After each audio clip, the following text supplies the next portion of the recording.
Whether it's a rookie, whether it's a veteran, whether it's an old name in a new place with a new jersey number. Jane, who is a wide receiver that you are watching closely in 2021? I just want someone to talk to me about me the way that Nick Sirianni talks about Devontae Smith. I mean, God, the passion, the love, the commitment. CeeDee Lamb is the one that I'm keeping an eye on. I know that's a throwaway because I cover the Cowboys, but seriously, hear me out. He had to go through his rookie year with 4 different quarterbacks, all right? He put up 935 receiving yards as a rookie with a broken O-line and Amari Cooper and Michael Gallup in the lineup. Now, how special is that? Do you guys like Julio Jones? He had 1,015 total yards as a rookie. Lamb was just a yard short of that. DeAndre Hopkins, he had 802 receiving yards with quarterbacks like Matt Schaub, Casey Keenum, and TJ Yates. So I think we're going to see a big jump from CeeDee Lamb. I loved what I loved the most about him was his quiet confidence. And that team was sort of missing leaders last year as they were dealing with injuries and guys not being able to be on the field because of COVID. And I just saw him wanting to step up, knowing his place, but I think he's going to feel a little bit more confident in year 2. And I just love seeing how that wide receiver room gels together.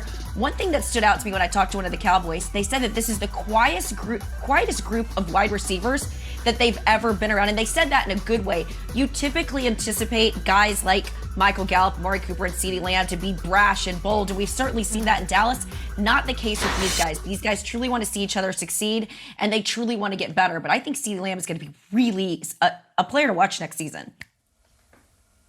Yeah, and I cannot wait to see CeeDee Lamb in year 2. You nailed it, Jane, that last year was like this weird offseason where the rookies had to do everything by Zoom. Now you give them a full offseason in Mike McCarthy's offense, and I think he can flourish. I'm going to go with who I think is the greatest wide receiver in the sport, and he's a player that been mentioned on the trading block. I honestly still think Julio Jones is the best player at that position, and I'm fascinated to see what happens in this situation. Don't get it twisted, Julio could still ball. Now, he makes a ton of money, and it might not make sense salary cap-wise, but holy cow, if a team can add Julio Jones to the roster, now let's say he stays in Atlanta. Now you have Kyle Pitts, Julio Jones, Calvin Ridley. That might be the best trio in all of football, and Kyle Pitts hasn't even worn a uniform yet. Now let's say you trade Julio Jones for a bunch of picks, or you get him for another veteran player at another position or another wide receiver. What team is getting Julio Jones? That completely shifts the way the NFL landscape is. Let's say it's a competing team. Let's say the Packers made an aggressive move and brought Julio Jones in. And now would Aaron Rodgers be happy? Would Devontae Adams then say, oh my gosh, we're going to win the Super Bowl. Let's hold off on contract talks and let's figure out what we can do with Julio on the other side of me? What if the 49ers brought Julio in? I mean, it's an honest thought. They've got all these different skill position players. You add Julio Jones to that offense, what happens? And then I'll give another team.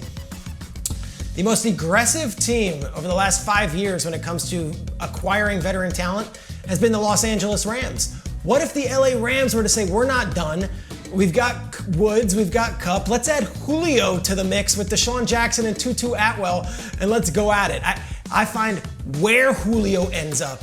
And if he stays in Atlanta, that's fine. They're going to be really good on offense. But if he is shipped to one of these contenders and he ends up in, LA or San Francisco or Green Bay, or go to one of the NFC East teams that are opposing the Cowboys, things get really interesting in football. Julio Jones to me still is the best at the position, and that is with Stephon Diggs and with Devontae Adams and with DeAndre Hopkins. And if you can get him in the offseason and put him on a team, well, buckle up. I can't wait to see where he ends up. Wow, Peter, I mean, it's amazing how quick the NFL world changes in just a year. You're talking about Julio Jones possibly on another team.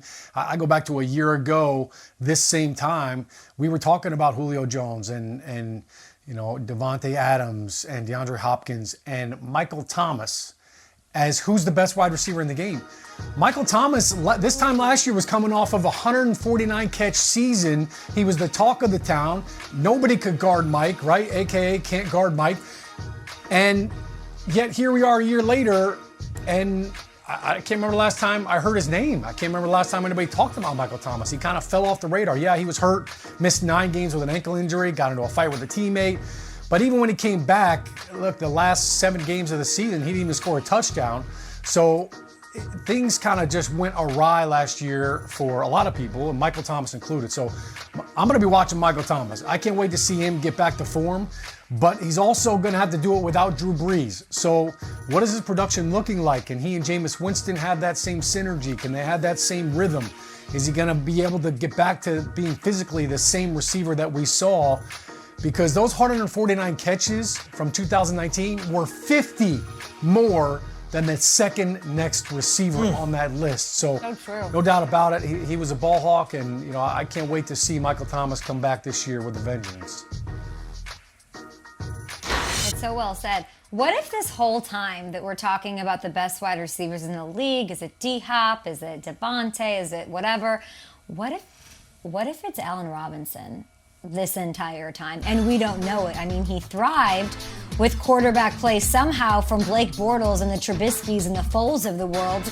I think he wants to play with an elite quarterback. He wants to win. He wants the numbers. I feel like we have not seen what Allen Robinson is capable of. I love this player. I love how he does everything quietly. And I'm watching him all season long, not just because he's in another contract year after the Bears hit him with the franchise tag, but because he's going to have a huge role in how much success this young rookie, Justin Fields, is able to have this season, assuming he gets the nod at some point this year.